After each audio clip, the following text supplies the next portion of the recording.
How to automatically open multiple tabs in Chrome with just one click.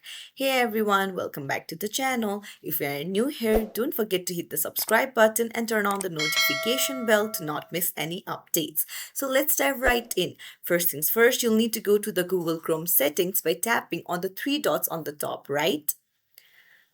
Scroll down, find the settings on the bottom, and then on the left hand side, you'll find on startup, tap on it, and then you'll need to set it to open a specific page or set of pages. Now you can put in the URL of the pages that you want to open up at the same time.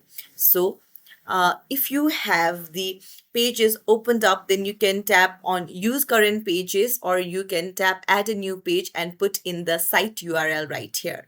I have some of the sites open, so I'll use current pages. Now you can see that Netflix and YouTube have been added. So if I open up the Google Chrome, these two sites will open up at the same time automatically. If you found this tutorial helpful, don't forget to like and subscribe to our channel for more tips and tricks. Thank you for watching.